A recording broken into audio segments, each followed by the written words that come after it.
Bom, antes de eu começar a falar do boxplot, não, eu vou falar do boxplot, aí eu vou fazer uma pausa só para tirar dúvidas caso vocês tenham, depois eu entro no assunto novo, beleza? Então, deixa eu compartilhar aqui minha tela, porque eu tinha parado no meio da explicação do boxplot. Então, está... Deixa eu ver aqui, aula 5, não, aula 4. Pronto. Eu estava falei da cortose, aí nós chegamos aqui no boxplot. Deixa só eu botar em tela cheia. E vou aproveitar aqui só para dar uma relembrada com vocês, né? Então, assim, o que você vai precisar, né, para calcular, para fazer um boxplot? Só para a gente lembrar. Você vai precisar do primeiro quartil, você vai precisar do segundo quartil, que nada mais é do que a mediana, e você vai precisar do terceiro quartil. Com base no terceiro e no primeiro quartil, você consegue calcular a amplitude interquartílica, ou distância interquartílica, aí a notação é assim, ou então chama de R, RQ, enfim, tem várias formas, mas eu vou colocar DQ. A distância interquartílica, que é o Q3 menos o Q1, certo?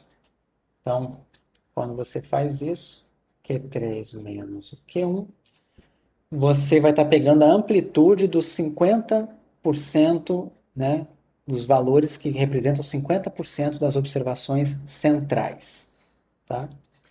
E aí, com base nisso, a gente vai fazer aquela caixinha, né, onde esse eixo aqui de baixo não tem interpretação, tá? Ele não tem uma interpretação, mas o eixo Y está na escala dos dados.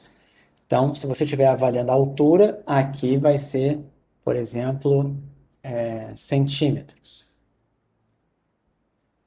Se estiver analisando quilômetros, ali vai ser quilômetros. Se estiver analisando reais, ali vai ser reais, né? E aí, o que você vai fazer? Você vai marcar primeiro quartil, terceiro quartil, segundo quartil e vai fechar a caixinha, né? Aí depois você conta uma caixa e meia para cima, uma caixa e meia para baixo. Vou até diminuir aqui o tamanho, só para fazer menorzinho aqui, imagina que ficou assim. Então, uma caixa e meia para cima é o limite superior, uma caixa e meia para baixo, vamos assumir que deu aqui, por exemplo. Às vezes dá negativo, tá? Vou até botar aqui para vocês verem. Imagina que deu aqui, tá? Teoricamente, é o limite inferior e o limite superior. O que você vai fazer agora? Você vai pensar, será que eu tenho observações que ultrapassam esses limites? Vamos imaginar que tem uma observação lá em cima que ultrapassa o limite superior. Então você vai marcar essa observação aqui e complementa a perninha do limite superior. Agora, o de baixo, vamos imaginar que não tem. A menor observação que você tem assumiu o valor zero. Não tem valor negativo. Então o que vai acontecer? Você vai encurtar essa perna até a última observação e apaga o limite inferior. Ele fica com uma perna um pouquinho mais curta, certo? Então, pode acontecer de você ter box plots, tá? que, que não tem uma perna, por exemplo. Você pode ter um box plot. Imagina que você tem um conjunto de dados que é assim, ó. Um, um, um, vários uns. E aí depois começa a variar. Aí vem 2, 4, 6, 8, 10, e varia um pouquinho até, sei lá, 15. Mas tem muitos uns, certo? E imagine que quando você faz a conta do primeiro quartil, você descobre que o primeiro quartil, tá, é esse carinha aqui, ó, tá? Imaginaram isso? Você ordenou os dados e viu que o primeiro quartil é aquele ali. Como é que você vai fazer isso? Lembrando, né, como é que você encontra para um conjunto de dados desse tipo? Como é que você encontra o primeiro quartil? Você primeiro encontra a posição dele. A posição dele é só você fazer o seguinte, a posição dele vai ser, você quer o quantil, deixa eu botar aqui, você quer o quantil de 25%, é o primeiro quartil. Para fazer isso, você vai precisar da posição dele. Eu vou chamar aqui de, a posição dele eu vou chamar de L. A posição dele vai ser 0,25 vezes n mais 1, certo? Vamos imaginar que, deixa eu ver aqui, foi 1, 2, 3, 4, 5, 6, 7, 8, 9, foi o décimo, né? Vamos imaginar que eu tinha 39 observações. O que, que vai acontecer? Se eu tivesse 39 observações, ia ficar 39 mais 1, 40. 25%, né, de 40 é 10. Então, você ia concluir aqui que a posição do primeiro quartil é 10. Então, é só você pegar a observação número 10 em termos de estatística de ordem. Ou seja, a décima menor observação. Aí você conta lá, né? A décima menor é 1. Então, significa que o primeiro quartil é exatamente 1. Se você tivesse numa situação como essa daqui, como é que ia ficar o box plot? Você ia fazer a sua caixinha lá. Você ia fazer a sua caixinha. E aí você ia ter, vamos imaginar assim que aqui é 1, 2, 3 e assim por diante, certo? Aqui no limite inferior você ia colocar o primeiro quartil, na verdade. E aí vamos imaginar que a mediana é 3 e você tem a caixinha aqui para cima. Tá? Vamos imaginar que você fez a conta, tá aqui. Eu quero olhar só a parte de baixo, tá? Na parte de baixo, o que, que vai acontecer? Quando você calcular o limite para baixo, você vai fazer a conta de uma vez a caixa e meia para baixo e vai dar que o limite é lá embaixo, né? O limite é para ser aqui assim, certo? Mas você não faz isso. Você para na menor observação. Quem é a menor observação? É 1. Então, o limite inferior coincide com a parte de baixo da caixa. Então, vai ficar um box plot que não tem a parte de baixo. Então, o seu box plot vai acabar ficando uma coisa mais ou menos assim. Ele vai ter a perna em cima e não vai ter a perna embaixo. Pode acontecer, certo? Esse tipo de coisa acontece quando você tem muitas observações repetidas no começo. Ok? Todo mundo entendeu isso?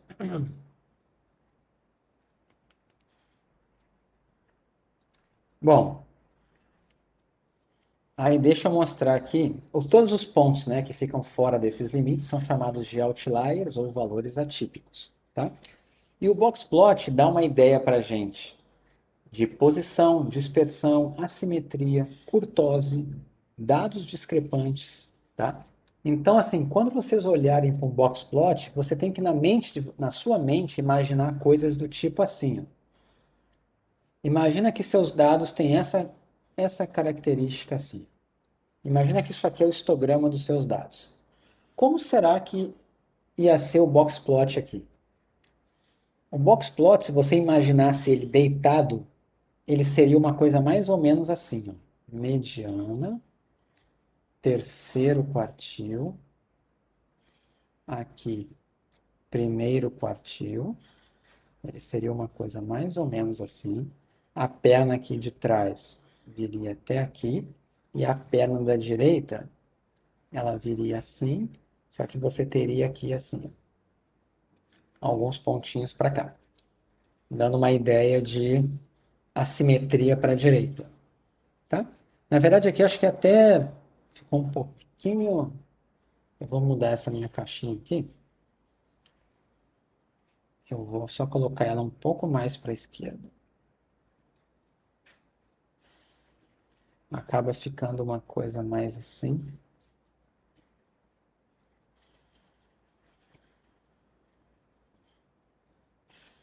Então vamos lá, perna comprida aqui e aqui uma perna mais curta. Acaba ficando uma coisa assim, certo? Isso aqui é uma distribuição com assimetria positiva, tá? Se você tiver dados que são aproximadamente simétricos, o boxplot fica bonitinho, sem nenhum valor extremo e bem simétrico. Mas se você tivesse uma distribuição, por exemplo, assim, com caudas curtas, né? Você pode acabar tendo um, um boxplot mais assim, quadradão, assim, com perninhas curtas. Você pode ter coisas assim. Mas ele dá uma ideia para a gente de assimetria, de curtose, de tudo. Dá para ter uma noção só olhando para ele, tá? Eu vou mostrar um exemplo para vocês disso e de um perigo, inclusive, que vocês têm que tomar cuidado. Olhem esse exemplo aqui, tá? Aqui sempre eu esqueço de olhar o ano, tá? Mas é dado de livro. Isso aqui são temperaturas, tá? Isso é dados reais, mas de livro, né? Temperaturas máximas diárias em Fahrenheit no aeroporto de LaGuardia. Acho que eu mostrei para vocês isso aqui e perguntei para vocês alguma coisa sobre isso, né? Falei sobre os valores. Quando que vocês acham que seria mais quente ou mais frio? Cheguei a falar isso para vocês ou não? Só para eu lembrar aqui. Comentei? Eu lembro que você apresentou esses dados aí, Gustavo, mas não sei se você chegou a comentar sobre isso, não. Tá bom. Então vamos lá. Isso aqui são temperaturas máximas diárias. Cada número que está aqui é um dia no mês, tá? De maio a setembro. Esquece aqui que está uns em negrito e outros não. O que importa é que é de maio a setembro. Cada númerozinho uma observação e está em graus Fahrenheit, não é em, em graus Celsius, tá? Mas a lógica é a mesma, né? Quais são os meses mais quentes? Né? Aeroporto de LaGuardia, em Nova York, nos Estados Unidos. Então, o aeroporto de lá é esperado, né, que você tenha temperaturas mais elevadas no verão. E o verão em Nova York, né, acontece ali de junho até setembro. Então, você vê que em maio os valores aqui das temperaturas estão todos mais baixos, depois dá uma aumentada em junho, julho, agosto ainda é muito alto e setembro ainda está alto, mas já começa a dar uma baixadinha, certo? Eu poderia querer fazer aqui um gráfico para olhar como é que estão esses dados aqui conjuntamente. Se eu juntar esses dados todos e fazer um histograma, olha como é que fica o histograma. Fica exatamente assim, tá? Parece ter uma leve assimetria à esquerda, vocês estão vendo? Que a cauda da esquerda é um pouco mais pesada, certo?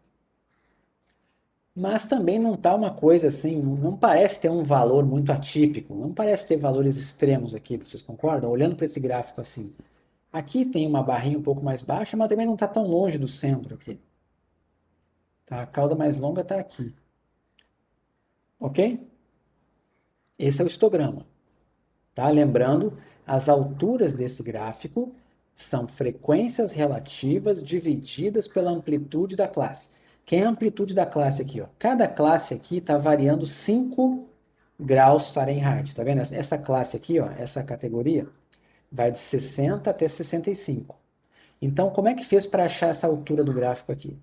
Pegou-se a frequência relativa dessa classe e dividiu-se por 5. Tá? Na hora que você fez isso, você ficou com a densidade. Okay? Então está aqui o gráfico. Olha como é que fica o box plot dessas temperaturas. O que vocês acham? Tem outlier olhando aqui? Como é que tá? Não, né?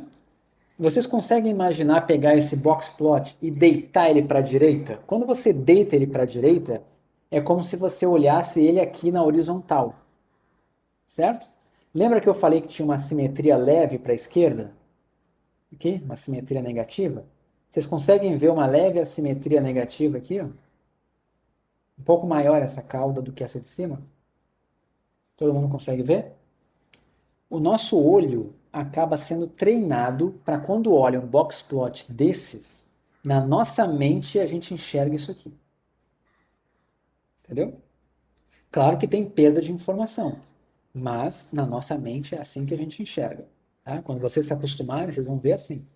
Só que olha só o grande problema que tem aqui. Vocês já ouviram falar de paradoxo de Simpson, falácia ecológica? Já ouviram falar dessas coisas? Alguém aí já ouviu?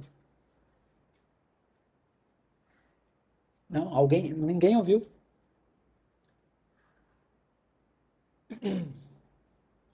Tá, eu posso falar disso numa aula mais para frente. Mas basicamente é o seguinte: às vezes, quando você olha dados que estão agregados, você tira uma conclusão diferente de quando você olha dados desagregados. Então, por exemplo, você quer descobrir aqui se essas temperaturas têm algum valor extremo, se tem algum padrão. Você olha para cá e fala, não, está ali na média 80, não tem nada muito discrepante, tudo muito comportado, mas é porque você juntou coisas que estão numa escala menor e que são muito distintas umas das outras. Por exemplo, olha esses meses aqui. Você não sabe que os meses têm temperaturas muito diferentes entre si? Olha lá os meses. Olha o mês de maio e compara com agosto. É bem discrepante, certo? Quando você agrega informações distintas, e eu vou dar um exemplo você tem dados no nível de município e você agrega para ver em nível estadual. Você tem dados no nível individual e você agrega para ver por setor censitário. Sempre que você agrega, você pode cometer um erro, que é essa falácia ecológica, que é todas as conclusões que você tira olhando agregado, quando você vai ver desagregadamente, você descobre que era o oposto que você estava analisando, tá? Eu vou dar um exemplo disso melhorzinho mais para frente, tá? Não hoje, mas eu vou procurar um exemplo disso. Olhem o que acontece quando você faz por mês. Olhem isso daqui. Aqui, boxplot, como o eixo X aqui não representa nada, é muito comum as pessoas compararem distribuições colocando um boxplot do lado do outro. Então, esse 5, 6, 7, 8, 9 não é uma escala contínua, não. Isso aqui é só um rótulo para dizer que é maio, junho, julho, agosto e setembro. São rótulos dos boxplots. Então, eu fiz aqui 5 boxplots, um para cada mês, como se fossem dados diferentes analisados de forma separada. Ok? Qual é a primeira coisa que dá para ver aqui? Olhem as medianas. Olhem as medianas. Claramente dá para ver que o mês mais frio aqui desse período analisado é o mês de maio, né? Depois tem um aumento brusco em junho, aumenta em julho, agosto a mediana já começa a cair e setembro ainda mais. Então o comportamento, se você fosse falar de comportamento médio ou comportamento mediano, é a linha formada pela junção dessas medianas, entendeu? Esse é o padrão global. Tá legal? Agora, olhem a riqueza de informações que tem aqui. Por exemplo, olhem o mês de maio. Vocês conseguem ver que ele tem 25% das observações estão nesse intervalo aqui, ó. 25% estão aqui. 25% estão aqui, 25% estão aqui e 25% estão aqui nesse pedacinho.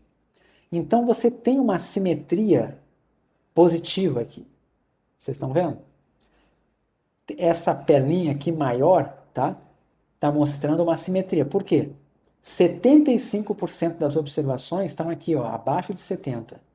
E depois você tem 25% delas indo até 80 e poucos, tá? Olhem por outro lado, o mês de junho. O mês de junho tem uma simetria, não só por essas caudas aqui, mas aqui no meio também tem uma leve assimetria, porque tem uma concentração maior aqui para baixo, tá? Aqui estão 25% das observações e aqui estão 25%. Então vocês vejam que essas 25% aqui estão espalhadas numa amplitude maior de temperaturas do que essas aqui, certo?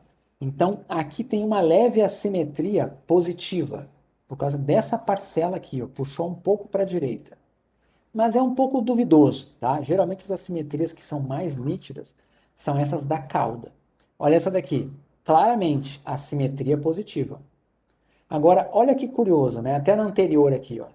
Por mais que você tenha uma assimetria positiva, apareceu um outlier para baixo. O que quer dizer isso? Esse pontinho que está aqui, ó, foi um dia que teve uma temperatura muito extrema abaixo do esperado, certo? Então ela está aqui, ó. O limite inferior calculado foi aqui e ela ficou abaixo do limite inferior. Quando você olha o mês de julho, olha que curioso. É uma distribuição totalmente assimétrica à direita, mas ela não teve outlier à direita, ela teve outlier à esquerda. 2 dias aconteceram isso aqui, ó. Aconteceram essas observações extremas aqui, tá? Por outro lado, né, os meses de agosto e setembro não tiveram valores discrepantes. O mês de agosto tem uma leve assimetria positiva também, e o mês de setembro ele é quase todo perfeitinho simétrico, mas tem uma leve cauda maior também aqui à direita, uma leve assimetria positiva também. Outra coisa que é curiosa, né? Qual é o mês mais quente? O que vocês me diriam aqui? Qual é o mês mais quente lá em Nova York? Pelo menos nesse ano, né? Qual foi o mês mais quente? Agosto? Você está usando o que para falar que foi agosto? O maior valor, né? Ok, No é caso, verdade. eu pensei essa amplitude ali dos quartis que formam ali né, os dois quartis do block spot. Eu me baseei nisso. Vamos dar uma olhada aqui. Tem várias coisas para analisar. Primeiro, né? Vocês estão vendo que a variabilidade de julho é menor do que em todos os outros meses, porque o box plot está mais apertadinho? A variabilidade do mês de julho está bem apertadinha. Só tem esses outliers aqui atrapalhando, mas a grande massa de dados está bem concentradinha aqui de temperaturas entre 80 e 90 e poucos, certo? O mês de julho, ele tem a temperatura máxima aconteceu no mês de julho, isso é verdade, tá? É o que tem o maior terceiro quartil, isso é verdade também. Agora, por que que é É duvidoso? agosto, não, professor? Oi? O que É que eu falei? agosto, não? Eu falei o Você quê? falou julho. Aqui, não, eu tô falando de agosto, desculpem. Eu tô falando de agosto, foi mal, tá? Eu tô apontando aqui para agosto e falando julho, foi mal. Esse mês aqui, ó, tá? É o mês que teve a temperatura mais elevada. Tá aqui ela marcadinha aqui, a temperatura mais elevada, tá? Só que o que acontece? Olha, primeira coisa, mediana. A mediana de julho foi maior, certo? E vocês estão vendo que o primeiro quartil de julho é quase igual à mediana de julho, tá? Então vamos imaginar que fosse igual. Se fosse igual, é como se você dissesse assim, né? 75% dos dias em julho tiveram uma temperatura maior do que esse pontinho que está aqui. Enquanto que em agosto só 50% dos dias tiveram temperatura maior que esse ponto. Entende? Então, assim, eu acho que mais pessoas diriam, tá? O consenso seria dizer que julho foi o mês mais quente. Mas a maior temperatura e as temperaturas mais altas observadas foram em agosto, porque tem uma variabilidade grande. Tá? Notem que junho também teve um dia mais quente que julho, e setembro também teve um dia mais quente que julho inteiro. Mas comparem a mediana. Claramente isso aqui é um valor extremo. Esses valores aqui são valores que não vou dizer extremo, mas não são valores que acontecem toda hora. Tá? Então, pelo critério de temperatura máxima, o mês que foi o mais quente foi agosto. Mas como padrão geral, o mês de julho ele é mais quente como um todo. Okay? Tanto pela mediana quanto pela a maior proporção dos dados aqui, né? Ele é o que tem a maior proporção aqui acima desse valor aqui de 84, 85, por aí. Ou seja, a maior mediana, né? Ok? Todo mundo entendeu isso? E uma coisa curiosa, o mais curioso aqui de tudo, são esses outliers. Tá? Outlier pode aparecer de qualquer lado e vocês verem, olha a riqueza de informação que você tinha, que você perderia se você tivesse juntado. Se você tivesse juntado, você não ia ver nada daquilo ali. Tá? Isso se chama fazer análise exploratória de dados. Deixa eu ver, se a mediana de julho fosse igual a de agosto, aí eu acho que mais pessoas diriam que o mês de agosto foi mais quente. Mas, porque em média, né? A mediana estaria acima ele é levemente assimétrico, né? Então, acho que você estaria certa. Mais pessoas iriam dizer isso, tá? Mas não foi o que aconteceu, né? Então, a princípio, eu diria que julho é o mês consistentemente mais quente, tá? Pelo menos nesse ano foi ele, tá? E voltando aqui, só isso, prestem atenção como quando você pega um conjunto de dados e não explora, sai calculando uma média, sai faz um gráfico qualquer e não vê no detalhe, você pode mascarar informações importantes, tá? E esse é um exemplo. Você está juntando coisas que não eram para estar juntas. Ok? E é bom para treinar o olho, sabe? Vocês olharem como é que é um box plot e imaginarem o histograma dele, né? Tentar ter essa visão mais ou menos de como é que fica. Ah, deixa eu mostrar para vocês uma coisa rápida. Só para vocês terem uma ideia, como é que é o histograma de uma distribuição muito assimétrica. Só para vocês visualizarem o dia que aparecer na frente de vocês, para vocês não ficarem chocados, tá? Então, deixa eu botar aqui, por exemplo, deixa eu dar uma limpada aqui. Isso aqui é o R, né? Eu vou limpar aqui, eu vou gerar um conjunto de dados aqui. Um dado que pode acontecer, tá? Dados que têm distribuição Q quadrado. Vocês vão acabar escutando falar disso nesse curso ainda, inclusive. Então, eu vou chamar aqui de x recebe, eu vou gerar uma amostra aqui. R, isso que eu vou gerar 1000 observações com 1 grau de liberdade.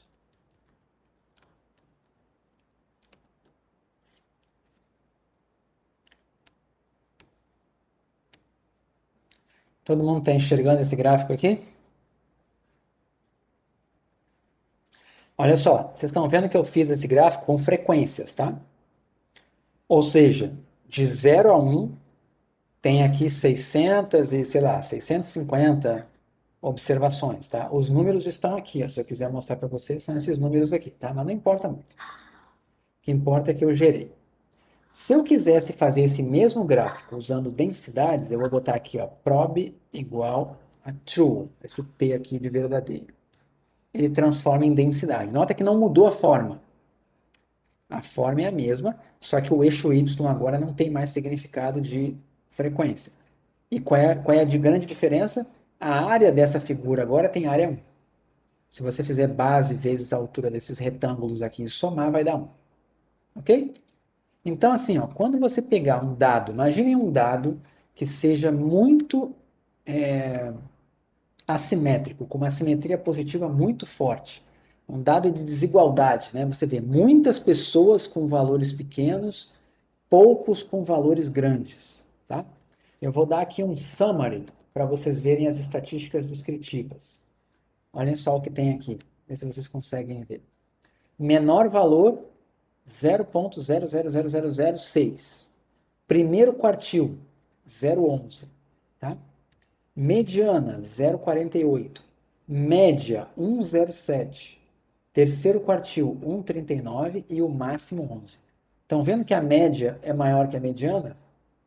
Por que a média é maior que a mediana? Porque ele tem a simetria positiva. Ok? Todo mundo está enxergando aqui? Agora, eu vou mostrar o box plot disso. Box plot X. Olhem como é que fica o box plot desse negócio.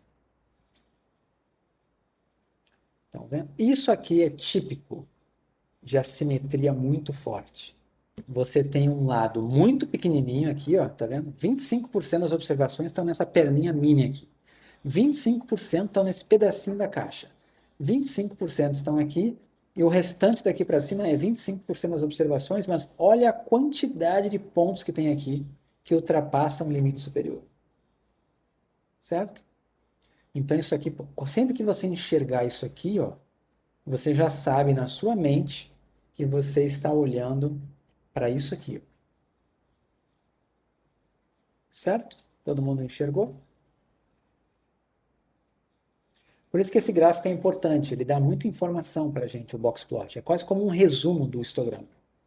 E a gente já consegue ver mediana, consegue ver primeiro quartil, consegue ver se tem outlier, tudo no mesmo gráfico. Ok? Vou fechar aqui. Bom, dúvidas, pessoal? Querem tirar dúvidas? Querem gastar uns minutinhos para tirar dúvida antes de eu entrar na outra parte da matéria? Professor, Oi, boa tarde. Eu boa tinha tarde. te feito uma pergunta na aula passada, aí você pediu para perguntar essa aula, que era uma O que que coisa era meio mesmo? gráfica. Me lembra aí. É, era como saber se é mais adequado dividir as classes por intervalos iguais ou então por quantis, Tá, outras formas de divisão. ok. O que que acontece? Quando você vai dividir as classes, né? Quando você faz num software qualquer, né? Tem lá as suas observações, ele fala, vamos dividir. Quando você faz intervalos iguais, o que que vai acabar acontecendo? Você vai ter isso aqui, ó. Vou botar aqui que é a sua variável x, tá? E aí você coloca, por exemplo, aqui, de 0 a 2, de 2 a 4, 4 a 6, 6 a 8. Vamos imaginar que é assim, tá? E vamos imaginar que você fez a frequência, você fez frequência relativa e você fez densidade, ok? Se os seus intervalos de classe são iguais, ou seja, todos aqui têm comprimento 2, certo? O que que vai acontecer? Vamos imaginar que aqui você tinha duas observações, aqui tinha 30, aqui tinha 40 e aqui tinha 10, tá? Então ficou 40, 70, 80, vamos botar 20 aqui, né? Que aí fica 100, tá? 100 observações. Quando você faz frequência relativa, aqui vai ficar 0,2, aqui vai ficar 0,3, aqui vai ficar 0,4 e aqui vai ficar 0,1, certo? Quando você faz densidade, o que que você está fazendo? Frequência relativa dividido pela amplitude da classe. A classe aqui tem comprimento 2. Então, esse aqui vai ficar 0,1, esse vai ficar 0,15, esse vai ficar 0,2 e esse vai ficar 0,05. Ok? Fez isso aqui. O que que importa saber? Se você fizer um gráfico de frequências, ou um gráfico de frequência relativa, ou um gráfico de densidade, todos vão ter a mesma cara. Então é como se fosse esse daqui, ó, esse aqui da esquerda. Você está vendo que os intervalos são iguais, né? Os intervalos são iguais. Então aqui, ó, esse está com densidade. Eu vou mostrar agora o seguinte, eu vou colocar um do lado do outro aqui, tá? Par and from inputs. Vamos lá, vou fazer um com densidade e vou fazer um sem densidade. Olha para esses dois gráficos.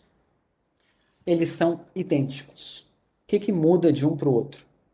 Só a única coisa que muda é que um está usando densidade e o outro está usando frequência. Se fizesse o de frequência relativa, também seria igual. Visualmente seria igual.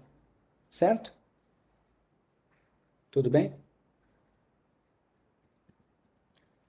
que que acontece quando você faz essas divisões, tá? Que são por quantis? Quando é que as pessoas sugerem fazer isso? Tá? Elas sugerem fazer isso quando você tem uma distribuição que está muito mal distribuída. Esse aqui está com 20, 30, 40 e 10. Aí alguém pensa assim, pô, não gostei disso aqui. Eu queria que aqui tivesse 25% das observações, que a segunda classe tivesse 25% das observações, que a terceira classe tivesse 25% das observações e que a quarta classe tivesse 25% das observações. Imagina que você quisesse isso. Então você vai dividir por quartis. Você vai querer dividir quartis, fazer 4 classes em quartis. Você pode fazer também em desvios padrões. Você pode fazer de várias formas, mas qualquer coisa que você faça diferente do intervalo igual, é isso que eu quero mostrar aqui para vocês, tá? Vamos imaginar, eu vou fazer uma coisa alternativa aqui, vou botar no canto de cá. Eu vou chamar aqui de um novo x em uma nova frequência, tá? Então, vamos imaginar, eu queria 25% das observações, só tem 20 ali. Então, a primeira classe vai do 0 até, vamos imaginar que vai até o 2,2. A segunda classe vai do 2,2, aí a segunda classe tem 30, mas eu já peguei 5, né? Vamos imaginar que ela vai do 2,2, deixa eu ver aqui, eu queria 50% das observações, aqui vai até o 4, tá?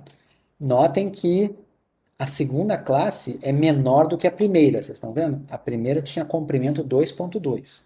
A segunda já tem um comprimento menor, de 1,8, certo?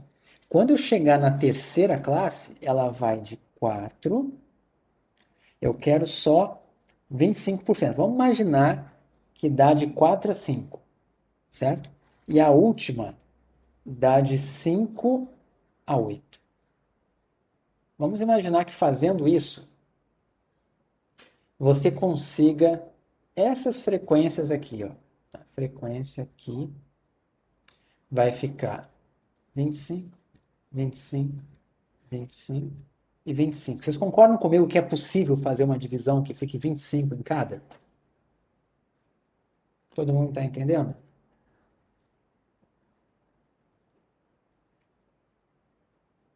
Tudo bem? Então vamos lá. Quando você faz esse tipo de divisão aqui, você é proibido. Você não pode fazer um gráfico de frequências. Ah, você não entendeu qual foi o critério que eu utilizei. Vamos imaginar que na minha mente existe uma divisão por quartis. Eu quero criar classes que tenham aproximadamente 1/4 das observações. São 100 observações. Então eu vou fazer o primeiro corte quando eu fechar 25. Eu vou fazer o segundo corte quando eu fechar mais 25. Então é como se eu dissesse para você que do 0 ao 2,2 tem 25 observações, entendeu? Mas, por exemplo, entre o 4 e o 5, o que acontece? Entre o 4 e 5, eu sabia que entre o 4 e o 6 tinha muitas observações. Eu só quero 25. Então o intervalo fica menor. De 4 a 5 já tem 25. Agora aqui no final não. Ó. Notem que no final, entre 6 e 8, só tinha 10. Eu quero 25. Então eu estou pegando de 5 a 8 para poder dar 25. Vamos imaginar que eu fiz essa divisão aqui. Eu olhei os dados originais e cheguei nessa divisão aqui. Certo? Não tem nada errado nessa divisão. Qual é o perigo disso aqui? Elas não têm amplitude igual. A primeira tem amplitude 2,2, a segunda tem amplitude 1,8, a terceira tem amplitude 1 e a quarta tem amplitude 3. Se você fizer um gráfico de frequências tradicional, tá? Você vai fazer um gráfico exatamente assim, ó. Vamos colocar aqui o 0.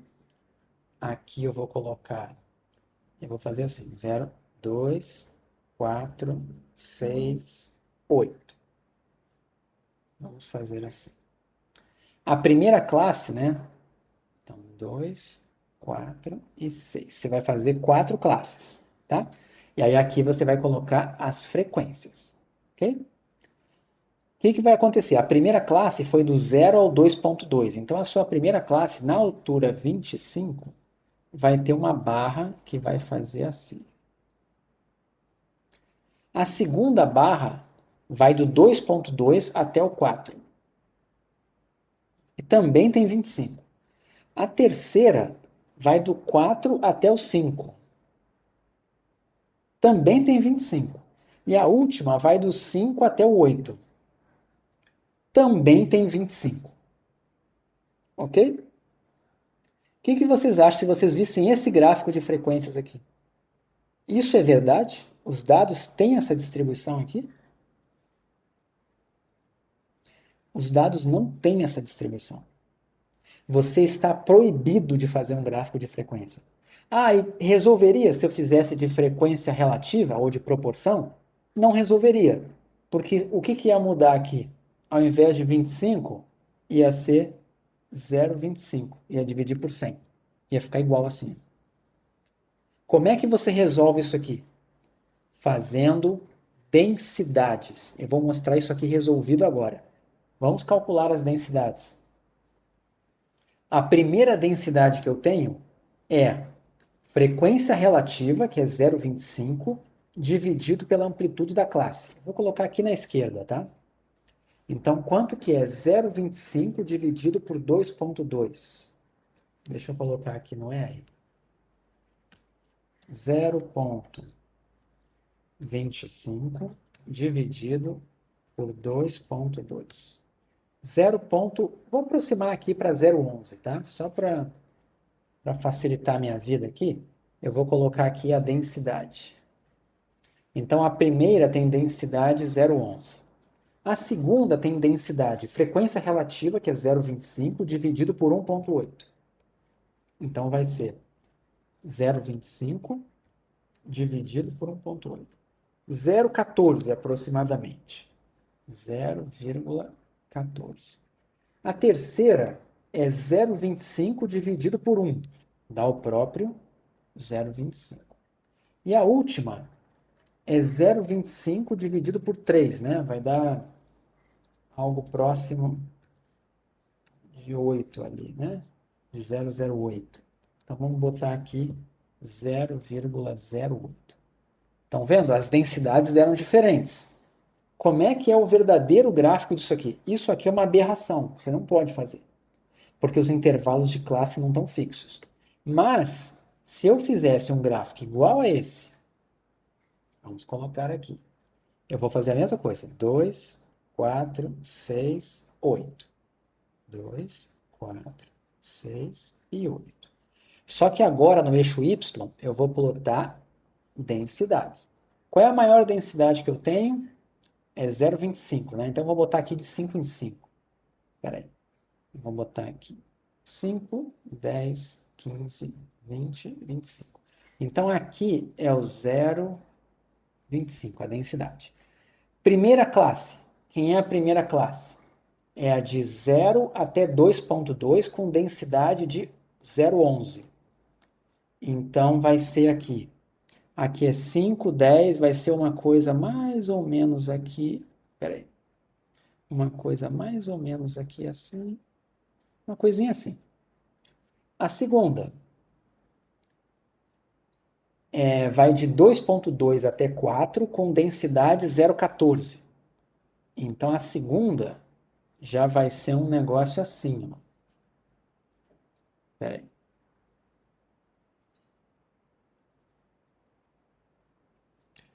A terceira ela vai de 4 a 5 com densidade 0,25. A terceira vai de 4 a 5 com densidade 0,25. E a última vai de 5 a 8 com densidade 0,08. A última vai mais ou menos assim.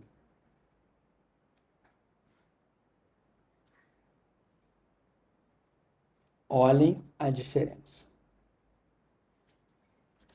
Esse último aqui está condizente com os dados que você tem. E se você tivesse feito o gráfico com intervalos iguais, você ia chegar numa coisa parecida com isso aqui se você usasse densidade. Então, o que acontece?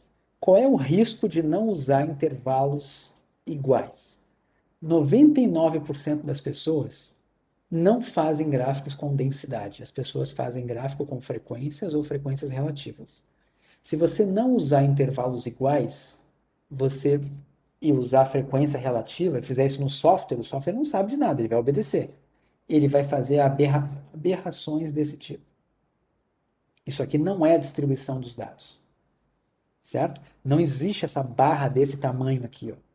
Essa barra dessa grossura não tem significado. Essa área aqui não tem significado. Aqui tem. Aqui, essa área tem significado.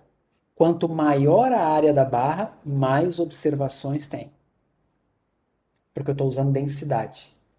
O que é base vezes altura aqui? Base é a amplitude da classe. A altura é a densidade, né? Só que olha só, o que é densidade? Vamos botar aqui, né? Densidade é igual a frequência relativa dividido pela amplitude da classe. Então, perceba, a amplitude da classe é a base do retângulo. A densidade é a altura do retângulo. Ou seja, base vezes altura é densidade vezes amplitude. O que é densidade vezes amplitude? Frequência relativa. E o que é frequência relativa? Proporção de observações. Então, a área aqui, ó, a área desse retângulo é a proporção de observações que está nesse intervalo, ou a frequência relativa desse intervalo.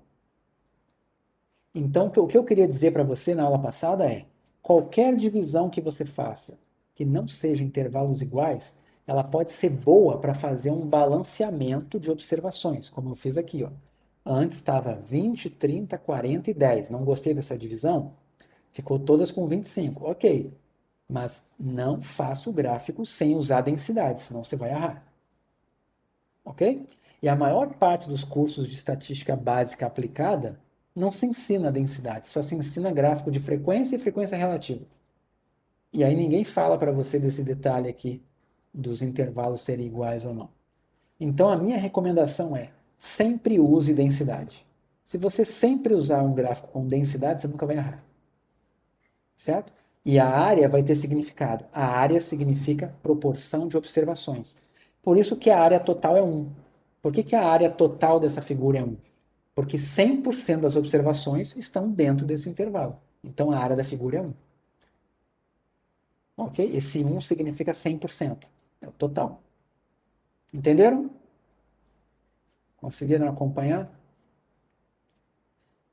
Então tá bom. Mais alguma pergunta? Gustavo, Oi? eu ainda fiquei em dúvida na construção do boxplot, Tá. no sentido de como eu descubro os outliers e a diferença entre esses valores mínimos e máximos, né? Como é que eu estipulo esses outliers? Eles aparecem na tabela já? Eu fiquei nessa dúvida. Não, então, o que acontece? Você vai fazer o seguinte, ó. Vamos botar aqui. Você vai calcular os valores. Você vai calcular o Q1, o Q2, o Q3 e o limite superior e o limite inferior, tá? Da onde vem o limite superior? O seu limite superior, tá? O limite superior vai ser o terceiro quartil mais 1,5 vezes a amplitude interquartílica, certo? O limite inferior vai ser o primeiro quartil menos 1,5 vezes a amplitude interquartílica. Se você for pensar num desenho, né, é como se fosse assim. Isso, essa caixinha, o tamanho dela é a amplitude interquartílica. Então imagina uma caixa e meia para cima. Então uma caixa está aqui, uma caixa e meia, imagina que está aqui.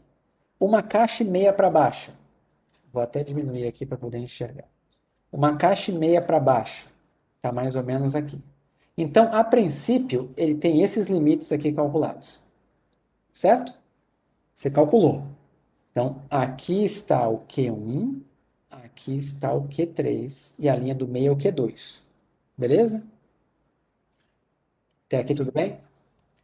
Então, vamos lá. Aqui é o Q. Só que o que você vai fazer agora? Você vai olhar qual é a sua menor observação. Certo? Então, vou botar dois exemplos aqui. Se a sua observação estiver aqui, ó, por exemplo, a sua menor observação estiver aqui, ó, não interessa que você calculou o limite até aqui embaixo. Você vai encurtar esse limite até a última observação. E vai dizer que não tem outliers para baixo. Então é como se você apagasse isso aqui e virou agora assim. E aqui, ó, esse pontinho é o seu x1, a menor observação.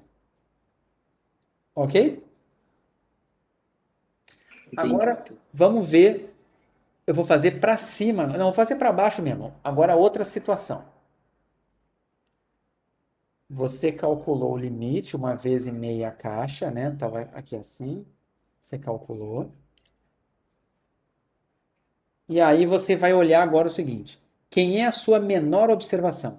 Aí você detecta que a menor observação ultrapassou o limite inferior, está lá embaixo. O que você vai fazer? Você vai botar um asterisco, um xizinho aqui, para dizer que tem uma observação aqui, e o limite inferior vai continuar sendo o que você calculou.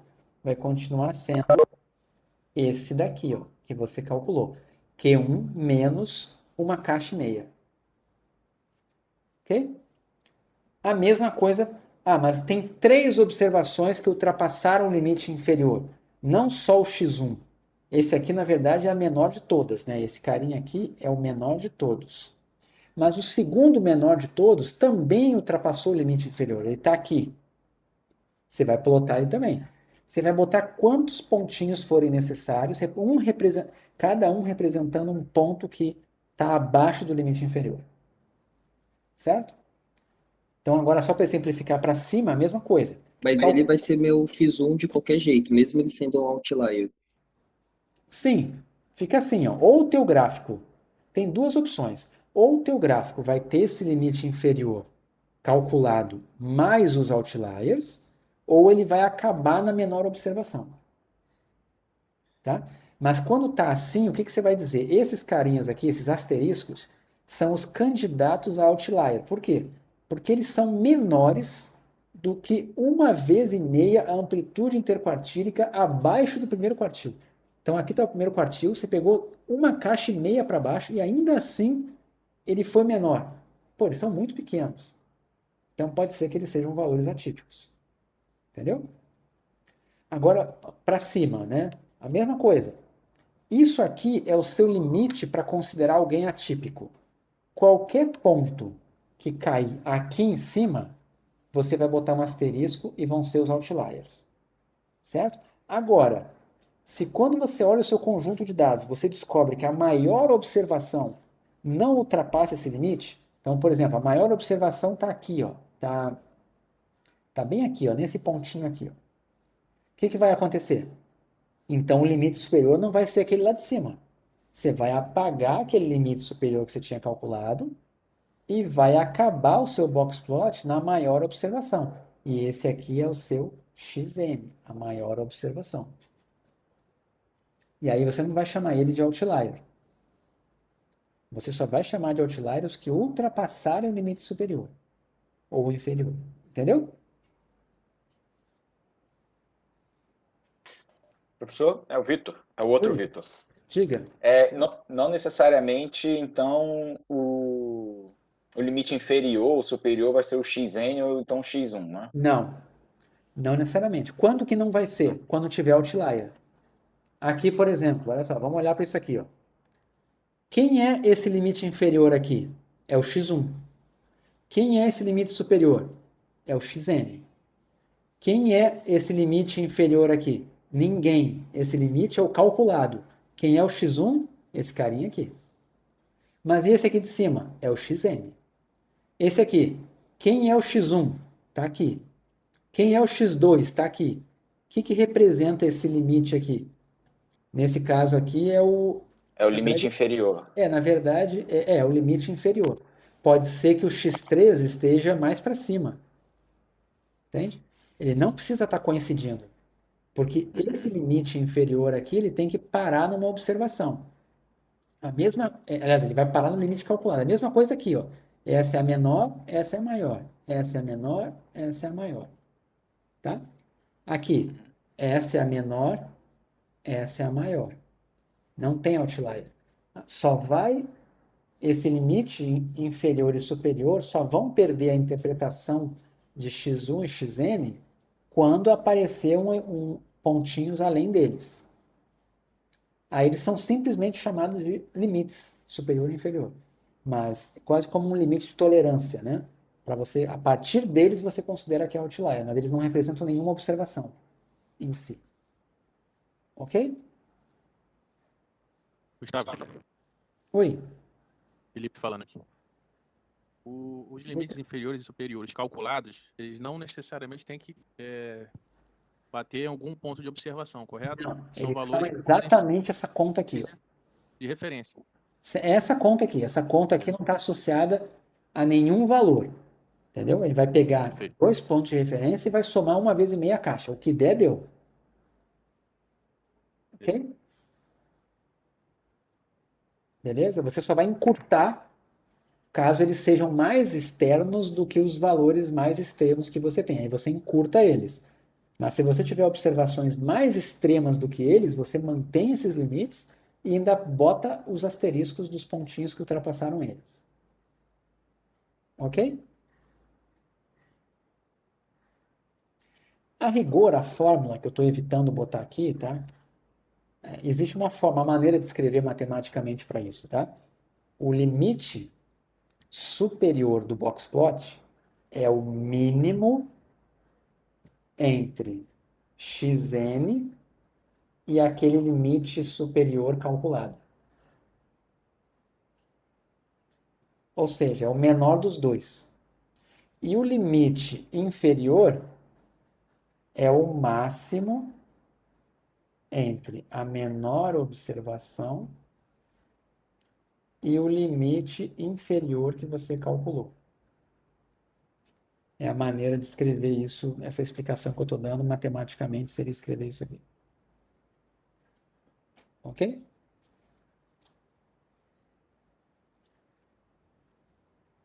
Mais alguma dúvida sobre qualquer assunto? Gustavo, eu tive uma dúvida na lista 4. Na verdade, não ficou muito. Sabe quando não fica natural o raciocínio de calcular o decil, quartil? Quando eu estou calculando o primeiro decil, o primeiro quartil, ou qualquer um que seja o primeiro, eu fiz uma regra de 3 e deu certo, foi lógico para mim. Quando eu pego alguma dessas divisões no meio do agrupamento dos dados, eu não consegui entender muito bem, não. Você está falando para dados agrupados ou dados desagrupados? Dados numa tabela ou dados brutos? Não, naquela tabela que você deu na lista 4, Tá, então é dados os dados agrupados. agrupados, certo? Clássico, né? Então, sim. Daí, por exemplo, no primeiro decil, eu fiz, a gente tem um valor para 56% de frequência, estava naquela primeira amplitude de anos de casamento, né? Aham. Daí, quando a gente vai calcular o nono decil, é que você pede o primeiro e o nono, eu não entendi muito bem da onde que saiu essa conta que você fez. Tá, Porque você pega a frequência, daí eu não entendi muito bem. tá, deixa eu só te explicar o seguinte. Mas você conseguiu aplicar a fórmula e chegou na resposta? Não, Não? eu só consegui pro primeiro decil e pro primeiro quartil, mas a hora que eu pego o meio, eu não entendi o que tá errado, na verdade. Eu nem sei aonde eu tô errando, para falar a verdade. Ok. Então, deixa eu. Eu vou pegar a fórmula aqui. Eu acho que com a fórmula é mais fácil. Para dados agrupados, a gente tem uma formulazinha aqui, que é essa daqui. Certo? É essa aqui que você está falando. Ou não? Isso, essa. Tá.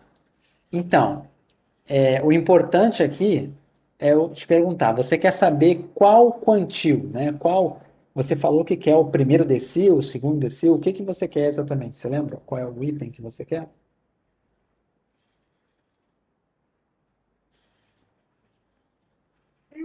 Na verdade, eu não consegui entender. É que assim, eu não entendi muito bem da onde saiu a fórmula. Daí quando eu fui calcular assim por lógica, eu consigo fazer para os primeiros. E eu não entendi da onde que saiu Tá, os vamos outros lá. dados. Na verdade, eu joguei fora até, porque saiu tudo errado. Eu joguei fora o meu papel Tá. de rascunho. É o seguinte, na verdade, assim, a intuição da fórmula eu posso dar depois para você, tá? Mas é basicamente uma interpolação que é feita, tá? É algo proporcional, ok? Deixa eu pegar aqui, deixa eu ver. É isso aqui, né? Encontre o primeiro e o nono decis. Isso mesmo. Tá. Então, por exemplo, o que que é o nono decil? O nono decil, tá? é o valor que separa, tá? Porque cada decil, ele separa 10% das observações. O quartil separa 25% de um lado, né? E ele separa grupinhos de 25%. O decil é de 10 em 10, tá? Tem o quintil, que é de 5 em 5. Então, o primeiro decil é o quantil de 10%. O nono decil é o quantil de 90%. Você precisa descobrir aqui onde estão 90% das observações, aonde ele cai aqui dentro, certo? Quantas observações tem aqui?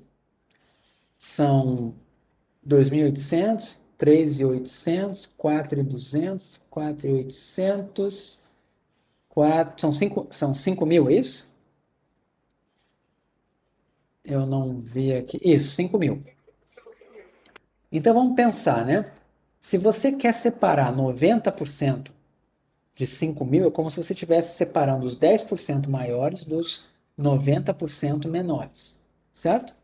Então, quem é esse ponto, né? Se você pegar 90% de 5.000, dá 4.500 observações, concorda? 4.500 é 90%. Então, você precisa ver o seguinte. Até 6 tem quantos por cento das observações? Tem isso aqui, dá 28, dá 56% das observações. Né? Até 12, você tem, já nem sei aqui, né? Daí tem 84% até 12 e 96% até 18. Tá, então você concorda comigo que o 90% está entre o 12 e o 18? O quantil de 90% está entre o 12 e o 18. Por quê? Porque algum número aqui dentro separa 90% das observações abaixo dele e 10% acima. Eu vou fazer isso aqui. Deixa eu fazer aqui. Deixa eu ver se tem aqui embaixo a tabela no gabarito. Deixa eu dar uma olhadinha no 2. Aqui, ó. Ah, eu podia ter visto aqui desde o começo, né? Aqui vai ser tranquilo de vocês acompanharem o que eu estou falando. Vamos lá.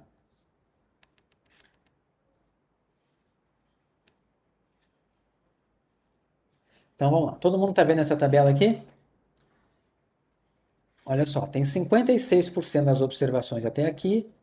Até a segunda classe tem 84%, estão vendo? Frequência relativa acumulada, tá? Somando 84% até o 12, 96% até o 18, ok? Então, significa que o quantil de 90%, ou o nono decil, ele está entre 12 e 18. Todo mundo entendeu isso? Ele está entre 12 e 18. Se ele está entre 12 e 18, vamos dar uma olhadinha na fórmula aqui. Ó. Eu vou fazer no quadro. Quantil, vamos lá, quantil P. Então vamos para o quadro, eu vou fazer junto com vocês aqui. Eu quero o decil 9. O decil 9 é o quantil de 90%. Certo? Então vamos lá. Quantil de 90%. Pela fórmula, então, o meu P é 0,9. Certo? Então vai ficar. Eu vou só aplicar a fórmula e a intuição eu vou dizer para você que é proporcional, mas eu não vou usar a aula para isso. Eu posso te explicar no horário de atendimento. Tá? Só para não gastar o tempo aqui. Mas vamos lá. É importante eu fazer essa conta uma vez com vocês. Então, esse P que está aqui, ó, vale quanto? Se eu quero o quantil de 0,9, esse P é 0,9. Então, eu estou pegando aqui 0,9 menos. Aí vai ser uma razão, né? Vamos lá. O que a fórmula diz? Frequência relativa é um F maiúsculo anterior. Tem uma legenda aqui. Vamos ver o que a legenda diz. Frequência relativa acumulada da classe anterior à classe onde encontra-se esse decil. Então vamos lá, é muita informação. Vamos olhar aqui. Ó. Aonde está o decil? Na terceira classe. Todo mundo concorda que o decil de 90% está na terceira classe? Então eu preciso da frequência relativa acumulada até a classe anterior, ou seja, é o de cima, é o 084.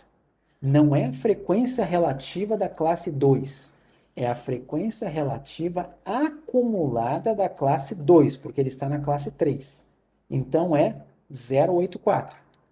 Então, perceba que é o seguinte, eu quero o de 0,9 e a classe anterior acumulou 84%. Eu quero um pouquinho além. E qual é o tamanho, né? Vamos ver o que diz aqui a fórmula. É para dividir pela frequência relativa desse QP. O que é isso? Frequência relativa da classe aonde encontra-se o quantio que eu estou interessado. Qual é a frequência relativa da classe aonde eu estou interessado? Eu estou interessado na terceira. Quem é a frequência relativa? É 0,12. 12% das observações estão aqui. Então, eu vou dividir isso aqui por 0,12. Ou seja, eu vou pegar o excedente de 0,84 até 0,9 e ver o quanto que isso representa nos 12% que estão na classe. Agora, a fórmula diz para fazer o quê? Multiplica por H. O que é H? Amplitude da classe aonde está o quantio. A classe aonde está o quantio é a terceira. Qual é a amplitude da classe? Vai de 12 a 18. Então, tem amplitude 6. Então, aqui, ó, é tudo isso vezes 6, tá? Vezes 6, mais o limite agora. Limite inferior da classe aonde encontra-se o quantio de interesse, o QP. Então, vamos ver. Quem é o limite inferior da classe 3? 12. Estão vendo? É o limite inferior da classe. 12. Então, vai ficar aqui mais 12. Quando você fizer isso, você vai estar pegando o pouquinho que tem além do 12 para fechar 90%. E aí, fazendo essa conta, deve bater com o que está lá no gabarito. Tá? Então, deixa eu ver aqui. O gabarito, nono decil, está dando aqui 15 anos. Aqui foi feito com uma regrinha de 3, mas no fundo tem a ver com isso. Tá? Vai dar 15 anos. A fórmula que eu dei é uma fórmula genérica para qualquer quantio. Então, eu imagino que deve dar ali 15, né? Aqui, né? Exatamente, ó. 0,9 menos 0,84 é 0,06. 0,06 por 0,12 é a metade, é meio. Meio vezes 6 é 3. 3 mais 12, 15. Não. Aqui, para dados agrupados, ela já dá o quantio. Olha só. Olha o formulário. Já está dando o quantio direto. Tá? Para desagrupados, não. Ó. Posição do quantio. P vezes N mais 1. Aqui não. Aqui é o quantio é igual a isso. Ok? Tudo bem?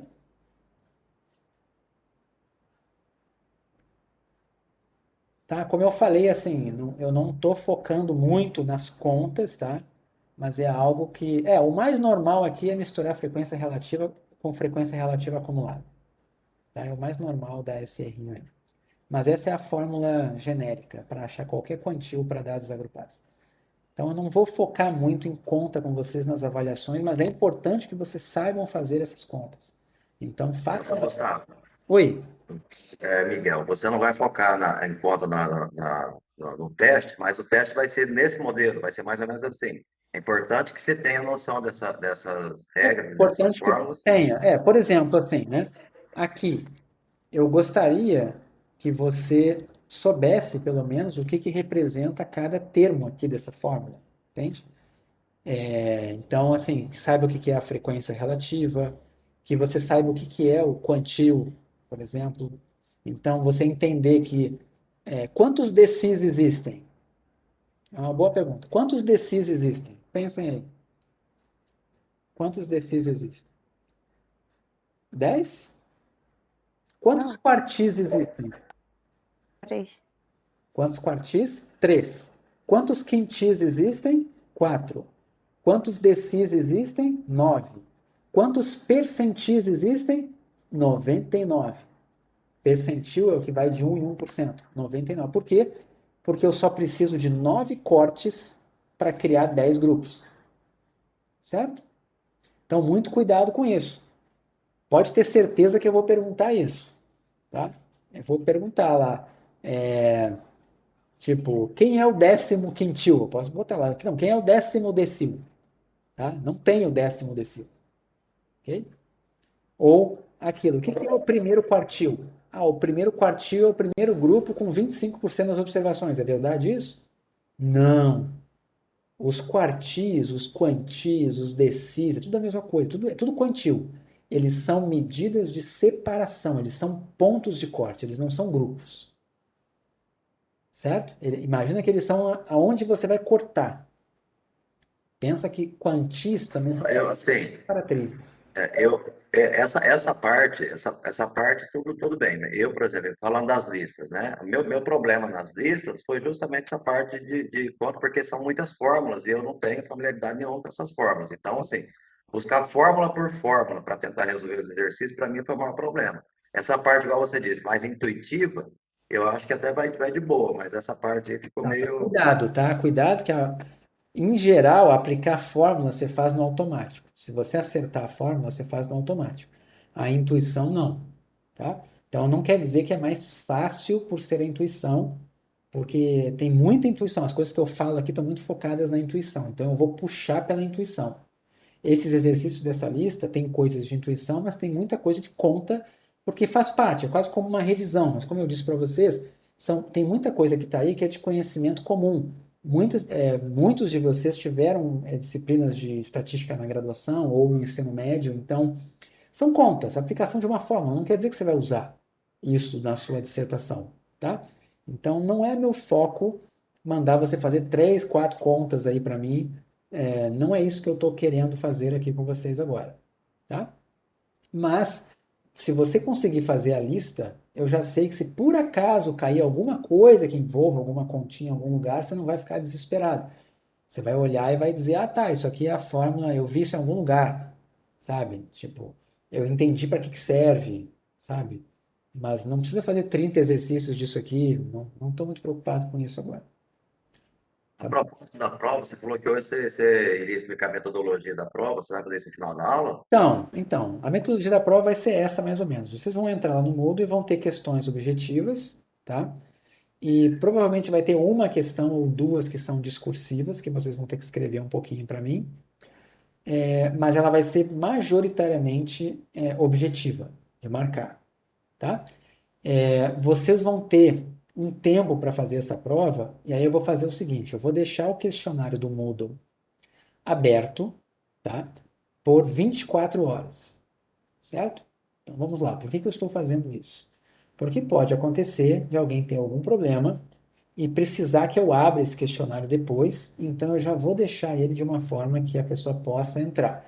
Só que é o seguinte, é para fazer na hora da aula. Então, chegou na quinta-feira, 2 da tarde. Eu vou fazer um teste que dá tempo de fazer de 2 até 3h45. Esse é meu objetivo, tá? De 2 a 3h45 é o objetivo meu que você faça esse teste. Cabe até antes, na verdade.